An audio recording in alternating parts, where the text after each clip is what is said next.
Bienvenidas y bienvenidos. Está en la capital de la República Mexicana en estas horas Franklin Martins, que es el ministro de Comunicación de Brasil y bueno, pues de profesión periodista, pero bueno, ahora ministro del equipo del gobierno de Luis Ignacio Lula da Silva. Gracias por estar aquí, Franklin, bienvenido. Es un placer para mí. Gracias que nos acompaña en esta charla que tenemos para CNN en esta noche. Y bueno, conversando antes de iniciar esta charla para el aire, le preguntaba ¿cómo transita en este momento Brasil la crisis que se está viviendo? Porque, bueno, hablábamos de qué pasa en México, qué pasa en Brasil, qué pasa en América Latina.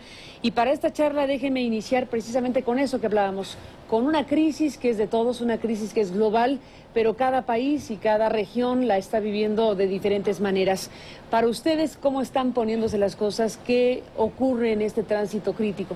Oye, Brasil ha sido uno de los últimos países a entrar en la crisis y seguramente está siendo uno de los primeros a salir de la crisis. Cuando la crisis nos alcanzó en septiembre, octubre del año pasado, nosotros estábamos caminando para crecer algo como 6% al año. Nosotros terminamos creciendo 5.1% al año en el año pasado.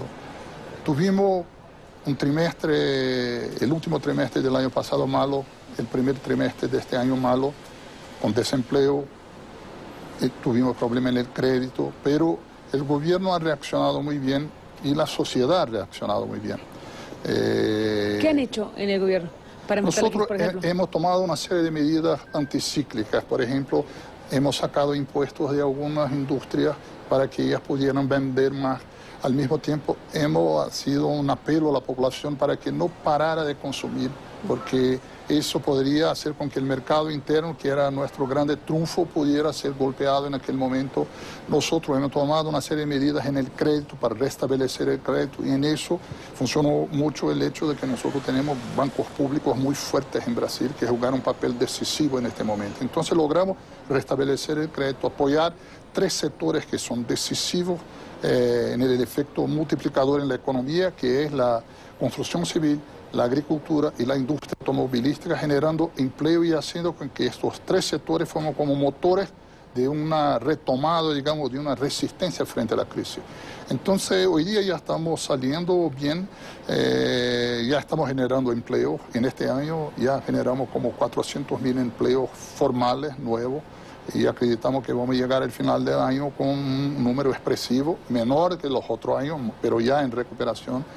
El número del segundo trimestre de este año del crecimiento del PIB debe salir esta semana, va a ser algo alrededor de 2% de crecimiento ya, o sea, ya estamos en un proceso de recuperación, o sea, Brasil está bien, se vive un clima bueno, el comercio está bien, y yo le digo, el mercado interno nos ha asegurado durante la crisis y el hecho, por supuesto, que nosotros tenemos relaciones comerciales, digamos, muy distribuidas por el mundo, no estamos concentrados ni con Estados Unidos, ni con Europa, que fueron duramente golpeados por la crisis y indirectamente golpearon a los países que tenían esta concentración.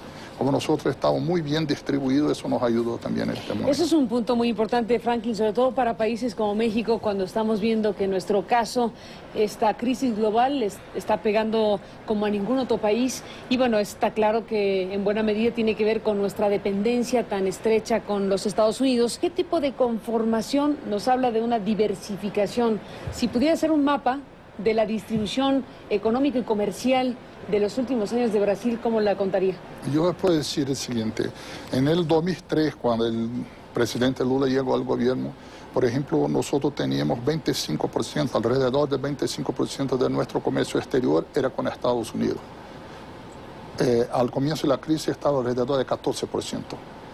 Y con Europa pasó lo mismo. Creció nuestro comercio con Asia, con China, con India, pero también con América Latina de un modo general.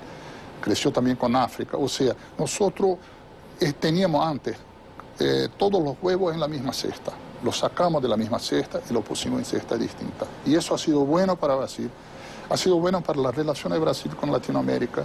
Hoy día, por ejemplo, América Latina tiene un peso más grande en el comercio exterior brasileño do que Estados Unidos.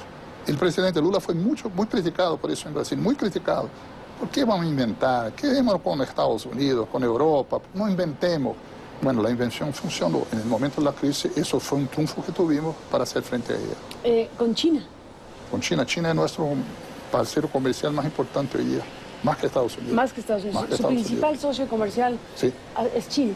El viraje fue hacia China fundamentalmente, bueno, la distribución que usted dice. Fue para todo, pero hacia China. Hacia China. China, que no tengo los números exactos, pero él es sexto o séptimo parcero comercial hace algunos años y el primero. Y nuestro comercio con Estados Unidos creció en este periodo, con Europa creció. La cuestión relativa es que ha cambiado. ¿Y cómo ha sido la experiencia con China en términos comerciales y económicos? Los chinos son duros, pero funcionan. Yo creo que los pueblos, y esta crisis ha demostrado eso, los pueblos no pueden concentrar sus opciones. Tienen que hacerlo de una forma más bien distribuida.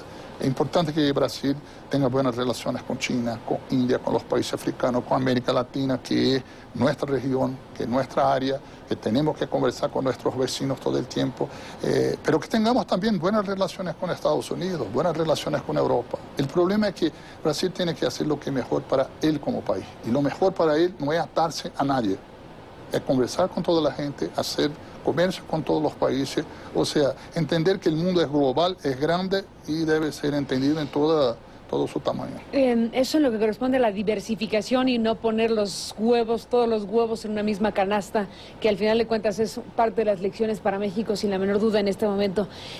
Antes de irnos a una pausa, le pido a Franklin una reflexión sobre, bueno, la naturaleza de esta crisis. Estamos hablando de lo comercial, de lo económico, de las afectaciones incluso en el nivel productivo, pero estamos hablando que el punto de origen de esta crisis mundial pues fue lo financiero, un cuestionamiento, un shock dentro del sistema financiero imperante. ¿Qué queda para ustedes en ese momento de reflexión de lo que ha ocurrido y hacia dónde deben conducirse las cosas para recomponer las cosas como estaban o inventarse otras? Lo que esta crisis ha dejado patente es que el sistema financiero mundial no puede ser un sistema independizado de la producción como es, un sistema de especulación, donde la gente vende un papel y el otro vende el papel y le pasa el papel y todo ese papeleo no produce un alfiler, no lo produce un botón, no produce una camisa y produce millonarios del papel. Es una burbuja que cuando se rompe produce un efecto devastador en la economía y en la producción también. Y quien paga la crisis no son los grandes, son los pobres. Quien paga la crisis fue generada en el corazón del mundo desarrollado, en Estados Unidos y Europa, por falta de fiscalización, por falta de control, por se creer que debía dar toda libertad para los centros financieros hacer la especulación que quisieran. Eso ha sido un desastre para el mundo. Y ahora, ¿qué es la lección que tenemos que sacar de la crisis? La producción debe venir para el centro de nuevo y no la especulación financiera. El sistema financiero debe existir para ayudar la producción, para incentivar la producción, no para ganar plata independiente de cualquier cosa y producir derrumbes como lo que nosotros asistimos en este tiempo. Franklin, déjenme hacer una pausa y regresamos en esta conversación. Regresamos, Franklin, al aire en esta conversación. Bueno, otro de los temas que pongo a la mesa, estando usted, digamos, en la representación del gobierno de Lula da Silva, de Brasil, para todos los países, pero para México en particular, la experiencia brasileña en relación al petróleo es muy relevante. México acaba de vivir un periodo más o menos intenso, muy fuerte de debate público, que derivó en una reforma petrolera. No entro en detalles, pero digamos que para México como para Brasil el petróleo es un asunto fundamental. ¿Cómo es que funciona la industria petrolera en términos generales brasileña? Incluso en un encuentro de Felipe Calderón con Lula da Silva se habló de la posibilidad de cooperar, etcétera. ¿Cómo definiría el funcionamiento en general de la industria petrolera brasileña? El presidente Lula en el lunes de la semana pasada envió al Congreso algunos proyectos de leyes que cambian el marco regulatorio del petróleo en Brasil. Nosotros tenemos una empresa petrolífera brasileña, la Petrobras, que es una empresa de un porte muy fuerte, de una gran capacidad tecnológica, que conoce muy bien la plataforma submarina en Brasil. Y esta empresa es una empresa controlada por el Estado, aunque tiene acciones en el mercado. ¿Bursatilizada? ¿Cómo? ¿Bursatilizada? Sí, sí. Entonces, el marco regulatorio que había antes era un marco regulatorio hecho para una situación donde Brasil no tenía mucho petróleo, no tenía mucha plata para invertir en petróleo y el riesgo exploratorio era muy fuerte.